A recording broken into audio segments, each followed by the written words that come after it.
Komisi Pemberantasan Korupsi atau KPK berencana memeriksa Ketua Umum PKB Muhaimin Iskandar alias Caimin pada Selasa 5 September besok. Caimin yang kini menjadi bakal cawapres Anies Baswedan rencananya dimintai keterangan seputar kasus dugaan korupsi pengadaan sistem proteksi tenaga kerja Indonesia atau TKI di Kementerian Ketenagakerjaan pada tahun 2012 lalu. Sumber di internal KPK membenarkan perihal rencana pemanggilan Caimin tersebut. Kepala Bagian Pemberitaan KPK Ali Fikri tak membantah informasi pemanggilan dan pemeriksaan Caimin. Ia meminta rekan media untuk menunggu sampai Selasa besok soal kepastian pemeriksaan Caimin. KPK pun berharap siapapun yang dipanggil KPK bisa kooperatif dan hadir di gedung KPK. Diketahui kasus dugaan korupsi sistem proteksi TKI di Kemnaker yang diusut KPK terjadi pada tahun 2012, di mana Caimin saat itu menjabat sebagai Menakertrans di era SBY.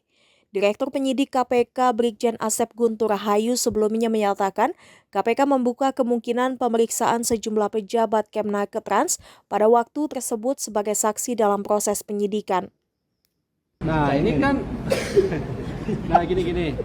Di Kemenaker itu terkait dengan sistem proteksi TKI ya. Saat ini kan masih terus berjalan ya, pemeriksaan saksi mau dilakukan. Itu materi proses penyidikan ini terus kami lakukan.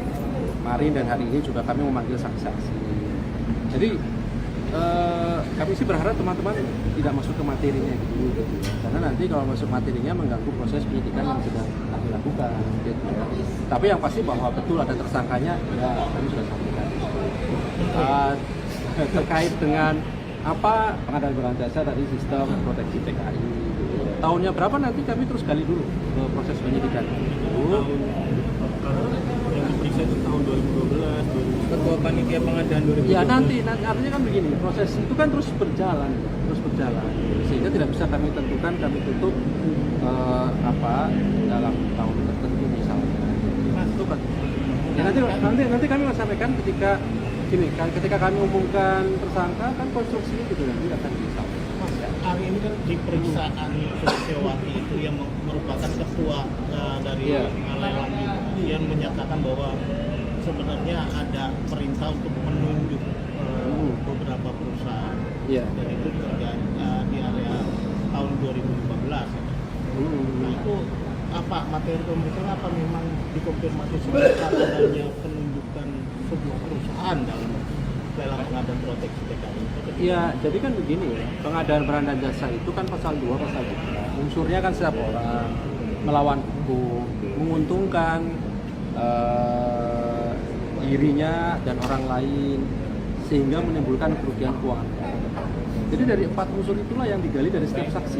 Itu kami pastikan tidak akan lepas dari itu. Ketika saksi panggil, apakah tahu proses pengadaan barang dan jasa, apa dasarnya, mekanisme seperti apa, apakah sesuai dengan aturan hukum tidak, ya itu yang didalami gitu ya. Nah itu jadi ya semua saksi pasti akan arahnya ke sana yang akan didalami karena ini kan berkaitan dengan pengadaan barang dan jasa. Pengadaan itu bau-bau buron.